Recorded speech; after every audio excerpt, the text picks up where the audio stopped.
살면서 누군가를 미워했던 경험이 있으신가요? 아마 대부분의 사람들에게 익숙한 감정일 겁니다. 친구, 동료, 가족 심지어는 낯선 사람에게조차 우리는 때때로 미움을 느끼곤 합니다. 그런데 가만히 생각해보면 이 미움이라는 감정은 정말 복잡하고도 묘합니다. 우리는 왜 이런 감정을 느끼는 걸까요? 그리고 이 미움이 우리에게 어떤 영향을 미치고 있을까요? 오늘은 이 질문들에 대해 함께 생각해보는 시간을 가져보려 합니다. 우선, 미움이라는 감정은 어디에서 시작되는 걸까요? 심리학자들과 철학자들은 미움의 뿌리가 기대와 실망에서 비롯된다고 말합니다. 예를 들어볼게요. 우리는 대개 상대방이 우리에게 특정한 방식으로 행동해 주기를 기대합니다. 친절하고 이해심 많고 우리의 의견을 존중해 주길 바라죠. 그런데 그 기대가 충족되지 않을 때, 특히 상대방이 정반대의 행동을 할 때 우리는 실망감을 느끼게 됩니다. 그리고 그 실망감이 쌓이고 쌓이면 결국 미움으로 굳어지게 되는 겁니다. 하지만 문제는 여기서 끝나지 않습니다. 미움은 단순히 감정으로 끝나는 것이 아니라 우리의 일상과 삶의 질에까지 영향을 미칩니다. 누군가를 미워하는 동안 우리의 마음은 무겁고 불편해집니다. 그 사람을 떠올릴 때마다 화가 나고 스트레스를 받습니다. 더 나아가 미움은 우리 자신을 갉아먹는 감정이기도 합니다. 심리적으로나 신체적으로나 미움은 우리의 에너지를 소모시키고 결국은 우리를 지치게 만듭니다. 부처님께서는 미움에 대해 이렇게 말씀하셨습니다. 미움은 뜨거운 불과 같다. 불 속에 돌을 던져 불을 끌 수는 없다. 오히려 물과 같은 부드럽고 차가운 마음만이 그 불을 끌 수 있다. 이 말씀은 단순하지만 매우 깊은 깨달음을 줍니다. 미움은 미움으로 해결되지 않습니다. 오히려 미움을 내려놓고 부드러운 마음으로 바라보는 것이 해결의 열쇠입니다. 그렇다면 미움을 어떻게 내려놓을 수 있을까요? 부처님께서는 시선을 바꾸는 것이 중요하다고 가르치셨습니다. 미움의 대상이 되는 사람을 마치 강물이나 바람처럼 바라보라는 것입니다. 강물은 그냥 흐르고 바람은 그냥 부는 자연스러운 현상일 뿐입니다. 그런데 우리는 강물이나 바람에 화를 내지 않습니다. 마찬가지로 우리가 미워하는 사람도 그저 자신의 방식으로 살아가는 하나의 존재일 뿐입니다. 그 사람을 있는 그대로 받아들이고 우리 스스로의 기대를 내려놓으면 미움은 자연스럽게 사라질 수 있습니다. 또 한 가지 중요한 방법은 자비심을 키우는 것입니다. 자비심은 상대를 이해하고 그들의 고통과 아픔을 공감하는 마음입니다. 부처님께서 즐겨 이야기하시던 비유 중 하나가 있습니다. 어느 날 한 제자가 부처님께 와서 이렇게 말했습니다. 스승님, 저는 한 사람을 도저히 용서할 수 없습니다. 그는 저에게 큰 상처를 주었고 끊임없이 저를 괴롭힙니다. 어떻게 해야 그 사람을 미워하지 않을 수 있을까요? 부처님께서는 그 제자에게 소금 한 줌을 건네주시며 물 한 그릇에 넣어 마셔보라고 하셨습니다. 제자는 물이 너무 짜서 마실 수 없다고 대답했습니다. 그러자 부처님은 그를 강가로 데려가셨습니다. 그리고 강물에 소금을 넣어 마셔보라고 하셨습니다. 이번에는 제자가 물이 짜지 않고 시원하다고 말했습니다. 부처님께서는 이렇게 말씀하셨습니다. 소금은 변하지 않았다. 하지만 그 소금이 담긴 그릇의 크기가 달랐을 뿐이다. 너의 마음이 좁으면 작은 미움도 크게 느껴지지만 너의 마음이 강처럼 넓다면 어떤 미움도 너를 흔들지 못할 것이다. 이 비유는 우리에게 큰 깨달음을 줍니다. 마음의 크기를 넓히는 것이 미움을 다스리는 열쇠라는 것을 말이죠. 그 사람의 행동 이면에 숨겨진 고통이나 상황을 이해하려 노력하고 그를 판단하기보다 있는 그대로 받아들이는 연습을 하는 것이 중요합니다. 물론 이 과정이 쉽지는 않습니다. 때로는 시간이 걸리고 반복적인 노력이 필요할 수도 있습니다. 하지만 중요한 것은 이 모든 과정이 결국은 나 자신을 위한 길이라는 사실입니다. 상대방을 용서하거나 이해하는 것이 그들을 위한 것이 아니라 내 마음을 가볍게 하고 나를 자유롭게 만드는 선택이라는 점입니다. 미움은 우리의 감정 중에서도 가장 강렬하면서도 파괴적인 감정 중 하나입니다. 그런데 이 감정은 어떻게 시작되는 걸까요? 부처님께서는 이렇게 말씀하셨습니다. 미움은 기대에서 비롯된다. 이 말씀은 우리가 상대방에게 어떤 기대를 품고 있는지를 돌아보게 만듭니다. 우리는 상대방이 친절하고 배려 깊고 우리의 감정을 이해해 주기를 원합니다. 하지만 현실은 종종 우리의 기대와 다르게 흘러갑니다. 상대방이 우리의 기대를 충족시키지 못할 때 우리는 실망을 느끼고 그 실망이 반복될수록 미움으로 변하게 됩니다. 예를 들어볼까요? 직장에서 동료가 나의 의견을 무시하거나 나에게 불공평하게 대했다고 느낄 때 우리는 화가 나고 그 사람을 미워하기 시작합니다. 그런데 조금만 더 깊이 생각해보면 그 미움의 시작은 그 사람이 아니라 우리가 그 사람에게 품었던 기대라는 것을 알 수 있습니다. 그 사람은 내 의견을 존중해야 해. 그 사람은 나를 공평하게 대해야 해. 이러한 기대가 충족되지 않을 때 우리는 실망하고 그 실망이 쌓여서 미움으로 이어지는 것입니다. 부처님께서는 또 다른 일화를 통해 미움의 본질을 설명하셨습니다. 어느 날 한 제자가 부처님께 와서 이렇게 물었습니다. 스승님, 저는 저를 항상 무시하는 동료를 도저히 용서할 수 없습니다. 어떻게 해야 그를 미워하지 않을 수 있을까요? 부처님께서는 잠시 생각에 잠기시더니 이렇게 대답하셨습니다. 그 동료를 마치 바람이나 강물처럼 생각해보아라. 바람은 그냥 부는 것이고 강물은 그냥 흐르는 것이다.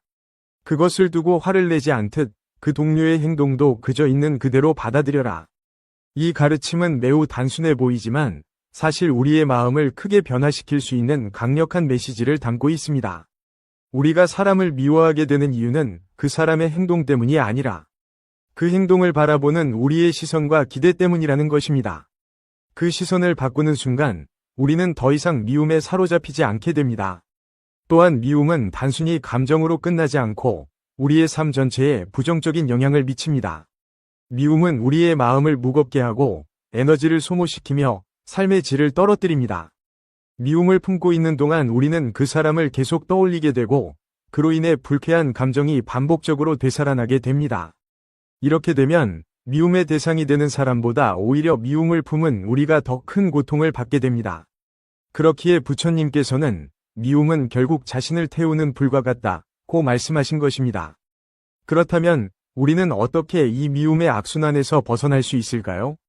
첫 번째로 중요한 것은 우리의 기대를 인지하는 것입니다. 나는 이 사람이 나에게 이렇게 해주기를 바랐다. 그런데 그 기대가 충족되지 않았다. 이 사실을 깨닫는 것만으로도 미움의 감정은 조금씩 희미해질 수 있습니다. 기대가 충족되지 않았다고 해서 그것이 반드시 상대방의 잘못은 아니라는 점을 인정하는 것이 중요합니다.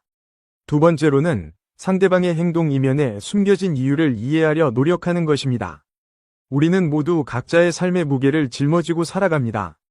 상대방이 나를 무시하거나 불친절하게 대했다면 그 이면에는 그 사람만의 이유가 있을 수 있습니다. 스트레스를 받고 있거나 과거의 경험으로 인해 특정한 방식으로 행동하는 것일 수도 있습니다. 이런 식으로 상대방을 바라보는 시선을 바꾸면 우리는 그들을 판단하거나 비난하기보다 이해하고 공감할 수 있게 됩니다. 마지막으로 우리의 시야를 넓히는 연습을 해야 합니다. 부처님께서 말씀하신 소금과 물의 비유를 떠올려 보세요. 작은 그릇에 담긴 물에 소금을 넣으면 물이 짜게 느껴지지만 넓은 강물에 소금을 넣으면 짠맛이 거의 느껴지지 않습니다. 우리의 마음이 좁고 작다면 작은 갈등이나 오해에도 쉽게 상처받고 미움을 느끼게 됩니다. 하지만 우리의 마음이 강처럼 넓어진다면 어떤 갈등도 우리를 흔들 수 없게 됩니다. 사람을 미워하지 않을 방법은 무엇일까요? 우리 모두는 때로 다른 사람에 의해 상처를 받거나 실망하게 됩니다. 하지만 부처님께서는 미움은 결국 자신을 해치는 감정이다 라고 말씀하셨습니다. 우리가 미움을 다스릴 수 있는 구체적인 방법에 대해 이야기해 보려 합니다. 이 방법들을 통해 여러분이 마음의 평화를 찾을 수 있기를 바랍니다. 먼저 부처님께서 말씀하신 중요한 가르침 중 하나는 자비심을 기르는 것입니다. 자비심이란 단순히 다른 사람을 용서하거나 사랑하는 것을 넘어 그들을 향한 연민과 온화한 마음을 키우는 것입니다. 부처님께서는 이런 일화를 전하셨습니다. 어느 날 한 제자가 부처님께 찾아와 말했습니다. 스승님, 저는 한 사람을 도저히 용서할 수 없습니다. 그는 저에게 끊임없이 상처를 주고 괴롭혔습니다. 어떻게 하면 그 사람을 미워하지 않을 수 있을까요? 그러자 부처님께서는 제자에게 한 그릇에 물을 담아주시며 소금을 넣고 마셔보라고 하셨습니다. 제자는 소금을 물에 섞어 마시고는 얼굴을 찡그리며 말했습니다. 스승님, 물이 너무 짜서 마실 수 없습니다. 그러자 부처님은 제자를 강가로 데려가 말씀하셨습니다. 이번에는 강물에 소금을 넣고 마셔보아라. 제자는 강물을 한 모금 마시고는 이렇게 말했습니다. 스승님, 물이 짜지 않고 시원합니다. 부처님께서는 미소 지으며 말씀하셨습니다. 소금의 양은 변하지 않았다. 하지만 그 소금을 담은 그릇이 달랐을 뿐이다. 내 마음이 작은 그릇이라면 작은 감정에도 쉽게 상처받고 미움에 무너질 것이다. 하지만 내 마음이 강처럼 넓다면 어떤 미움도 나를 흔들지 못할 것이다. 이 이야기는 우리에게 중요한 메시지를 전달합니다. 우리의 마음을 넓히는 것이야말로 미움을 다스리는 가장 핵심적인 방법이라는 것입니다. 그렇다면 우리는 어떻게 자비심을 통해 우리의 마음을 넓힐 수 있을까요? 첫 번째로 실천할 수 있는 것은 상대방의 입장에서 생각해보는 연습입니다. 우리는 대개 자신의 관점에서 세상을 바라보며 살아갑니다. 하지만 상대방 역시 자신만의 이유와 상황 속에서 행동한다는 것을 이해하려는 노력이 필요합니다. 그들의 입장을 이해하려고 노력하다 보면 미움보다는 연민의 마음이 생길 수 있습니다. 두 번째로 중요한 것은 우리의 기대를 내려놓는 것입니다. 미움은 대개 우리의 기대가 충족되지 않았을 때 생겨납니다. 그 사람은 나에게 이렇게 해야 해. 그는 나를 존중해야 해. 이러한 기대가 충족되지 않았을 때 우리는 실망을 느끼고 그 실망이 반복되면서 미움으로 굳어지게 됩니다. 부처님께서는 기대를 내려놓고 사람을 있는 그대로 바라보라고 가르치셨습니다. 상대방이 나와 다르게 행동할 수 있다는 것을 인정하고 받아들이는 연습이 필요합니다. 세 번째로, 자신을 돌아보는 시간을 가지는 것도 중요합니다. 우리는 때로 다른 사람에게 미움을 느낄 때 그 원인을 외부에서 찾으려고 합니다. 하지만 미움의 감정은 종종 우리의 내면에서 비롯됩니다. 부처님께서는 자신의 내면을 살피는 것이 곧 평화로 가는 첫걸음이다 라고 말씀하셨습니다. 내가 왜 이 사람에게 미움을 느끼는지, 그 감정의 뿌리는 무엇인지 스스로에게 질문해 보세요. 그리고 그 감정을 내려놓기 위한 방법을 찾아보세요. 마지막으로 부드럽고 온화한 마음을 유지하는 연습을 해야 합니다. 부처님께서는 불을 끄는 것은 불이 아니라 물이다 라고 말씀하셨습니다. 누군가가 나에게 상처를 주거나 괴롭힐 때 그 사람에게 분노와 미움으로 대하는 것은 불에 불을 더하는 것과 같습니다. 오히려 부드럽고 차분한 태도로 대한다면 미움은 더 이상 우리를 사로잡지 못할 것입니다. 예를 들어 누군가가 나에게 화를 낼 때 그 사람의 감정에 휘말리지 않고 차분히 대응하는 연습을 해보세요. 처음에는 어렵겠지만 반복하다 보면 점점 익숙해질 것입니다. 미움을 다스리는 과정은 결코 쉽지 않습니다. 하지만 그 과정을 통해 우리는 한층 더 성장할 수 있습니다. 미움은 우리 자신에게 가장 큰 고통을 주는 감정입니다. 그렇기에 그 감정을 내려놓는 것은 상대방을 위한 것이 아니라 바로 나 자신을 위한 길입니다. 자비심을 기르고 상대방을 이해하려 노력하고 기대를 내려놓으며 온화한 마음을 유지하는 연습을 통해 우리는 미움에서 자유로워질 수 있습니다. 이제 미움에서 벗어나 진정한 평화를 찾는 마지막 여정을 함께 해보겠습니다. 앞서 우리가 살펴본 미움을 다스리는 방법들에 이어 이제 그 과정을 심화시키는 실천과 삶에 적용하는 방법에 대해 이야기하려 합니다. 우리의 최종 목표는 단순히 미움을 없애는 것을 넘어 우리의 내면에서 평화와 조화를 이루는 것입니다. 먼저 미움을 다스리지 못할 때 나타나는 결과에 대해 생각해 봅시다. 부처님께서는 미움은 결국 자신을 태우는 불과 같다고 말씀하셨습니다.